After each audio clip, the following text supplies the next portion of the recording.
Assalamu alaikum students, I welcome you all on the platform of digital academics provided by Moonlight International Publishers. तो first topic हमारा क्या था, basic unit of life. Second क्या था, levels of cellular organisation. फिर हमने थोड़ी सी इसकी प्रैक्टिकल एक्टिविटी की and our fourth topic is different types of cells. ठीक है, तो हम थोड़ा थोड़ा चैप्टर को पीछे से रिवाइज करते जाएंगे ताकि हमें आगे से चीज़ें समझ आती जाएँ। बायोलॉजी जो है वो एक अगर आप स्टोरी की तरह याद करेंगे तो आपको समझने में और उसको पढ़ने में आसानी रहेगी, बिकॉज़ ये एक सीरीज़ चलती जा रही होती है ना, जैसे पीछे से एक चीज़ आ रही होती है तो आपने साथ साथ पीछे से चैप्टर को रिकॉल करते जाना है। तो इस टॉपिक में हम देखेंगे डिफरेंट टाइप्स ऑफ सेल्स। हमने जो सेल्स स्टडी करने हैं उनमें हमारे पास आएंगे एपिथेलियल सेल्स, ठीक है, ब्लड सेल्स, उसके बाद मसल सेल्स और उसके बाद नर्व सेल्स। ठीक है, तो हमारा जो फर्स्ट सेल है जो हमने स्टडी करना है that is nerve cell.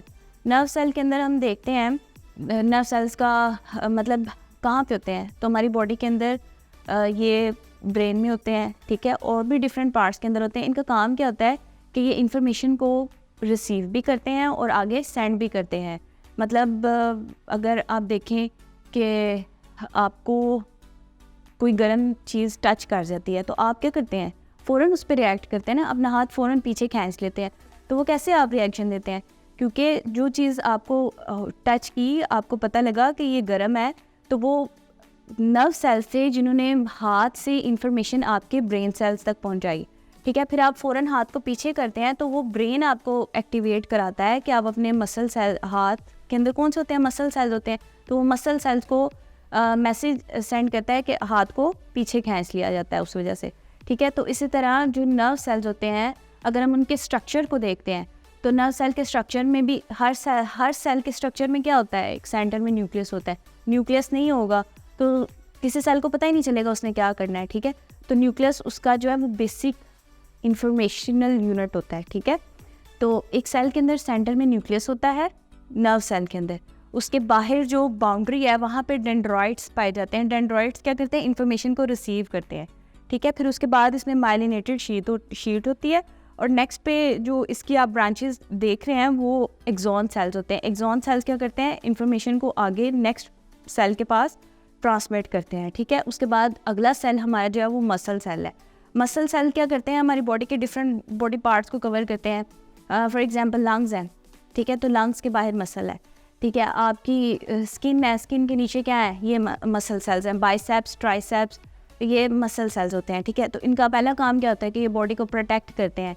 For example नीचे बोन है ना, आपको किसी चीज़ से हिट किया जाता है तो अगर ऊपर मसल होता है, ठीक है, अगर वो फ़ौरन आपकी बोन को हिट करे तो उससे तो बोन के ऊपर इंजरी आ जाएगी, इसलिए ये बॉडी को प्रोटेक्ट करता है। ठीक है, बॉडी को जो है वो सॉफ्ट टेक्सचर देता है। उसके बाद अगर हम देखेंगे इसका काम क्या होता है तो ये मूवमेंट में हेल्प कराता है। ठीक है, बेसिक जो फंक्शन है मसल सेल्स का वो क्या है, मूवमेंट में हेल्प कराना। जैसे एक रबर बैंड होता है ना, स्ट्राइशंस, इसमें स्ट्राइशंस होती हैं। अगर आप इसकी डायग्राम को देखेंगे तो इसमें स्ट्राइटेड सेल्स होते हैं। ठीक है, इसके अंदर भी डिफरेंट सेल्स पाए जाते हैं, इनका डिफरेंट फंक्शंस होते हैं।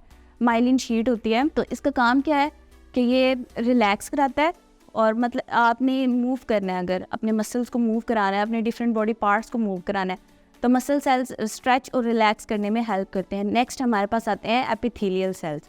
ठीक है, एपिथेलियल सेल्स बॉडी को कवरिंग देते हैं।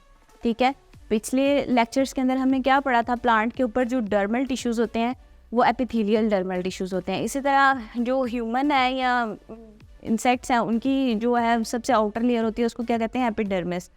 तो एपिडर्मल टिश्यूज़ क्या होते हैं, एक सेल्स, एपिडर्मल सेल्स, एक सेल दूसरे सेल के साथ, दूसरा सेल तीसरे सेल के साथ कंबाइन करता है सेलुलर जंक्शंस के साथ। आप डायग्राम में देखेंगे कि सेल्स जो हैं उनके कॉम्बिनेशन कैसे हो रहे हैं, एक सेलुलर जंक्शन के साथ। एपिथेलियल सेल्स का काम क्या है कि ये कवरिंग देते हैं और प्रोटेक्शन प्रोवाइड करते हैं। नेक्स्ट हमारे पास आते हैं ब्लड सेल्स। ब्लड सेल्स में आप देखेंगे ब्लड सेल्स क्या करते हैं, फॉर एग्जांपल आप पानी पीते हैं, आप कुछ खाते हैं, कोई भी चीज़ खाते हैं तो वो आपकी बॉडी के डिफरेंट पार्ट्स तक जाती है, वो ऐसे तो नहीं जाती। ठीक है, वो ब्लड के ज़रिए से मूव करती है। पहले आपकी जो भी आप चीज़ कोई खाते हैं वो आपके ब्लड के अंदर जाती है, एटीपी बनते हैं, एटीपी ब्लड को एनर्जेटिक बनाते हैं। ठीक है, और फिर वो डिफरेंट बॉडी पार्ट्स तक आपके ब्लड जाता है और आपको एनर्जी प्रोवाइड करता है। तो ब्लड सेल्स डिफरेंट टाइप्स के होते हैं। For example red blood cells, white blood cells और प्लेटलेट्स। रेड ब्लड सेल्स का क्या काम होता है कि ये बॉडी के अंदर ऑक्सीजन को रिसीव करते हैं और ब्लड को क्लीन करते हैं और फिर उसके डिफरेंट बॉडी पार्ट्स तक पहुंचा देते हैं, ठीक है। तो ये ट्रांसपोर्ट ऑफ ऑक्सीजन जो है ये रेड ब्लड सेल्स से होती है, ठीक है। नेक्स्ट हम देखते हैं white blood cells. White blood cells को हमने प्रीवियस टॉपिक्स में भी डिस्कस किया था। इसका क्या काम होता है? बॉडी को इम्यूनिटी प्रोवाइड करना, बॉडी को फॉरेन पार्टिकल्स से बचाना। अगर कोई बैक्टीरिया आपकी बॉडी के अंदर आ गया है, आपने कभी देखा होगा कि बुखार है, अगर आप कोई टैबलेट नहीं भी लेते तो वो ठीक हो जाता है, ठीक है। क्यों? क्योंकि आपकी बॉडी के अंदर वाइट ब्लड सेल्स होते हैं जो कोई भी फॉरेन पार्टिकल आता है उसको किल करते हैं और आपकी इम्यूनिटी को बूस्ट करते हैं, जिसकी वजह से आप उस बीमारी से बगैर मेडिसिन के भी कभी कभी ठीक हो जाते हैं, ठीक है। नेक्स्ट आते हैं जो सेल्स, वो प्लेटलेट सेल्स होते हैं। तो प्लेटलेट सेल्स में क्या होता है, आपको कोई कट लगा है, इंजरी हुई है, आप कहीं रोड पे एक्सीडेंट हो गया, ठीक है, तो उससे क्या होता है कि थोड़ा सा ब्लड निकलता है और फिर उसके बाद ब्लड निकलना बंद हो जाता है। वहाँ पे एक क्लोट सा बन जाता है, गड़ा सा बन जाता है, ठीक है, ब्लड ऊपर जम जाता है, तो वो होती है ब्लड क्लोटिंग। वो कौन करवाते हैं? प्लेटलेट्स करवाते हैं। प्लेटलेट्स का क्या काम होता है कि आपकी ब्लीडिंग को रोकते हैं। आपका कोई इंजरी हुई है, वहाँ पे खून थोड़ी देर के लिए बहा, फिर उसके बाद रुक जाता है। प्लेटलेट्स का काम होता है कि आपके ब्लड लॉस को रोकते हैं और दूसरा काम क्या है इनका? ब्लड क्लोटिंग करवाना, ठीक है। तो इस लेक्चर के अंदर हमने क्या पढ़ा? Different types of cells. पहला सेल हमारा कौन सा था?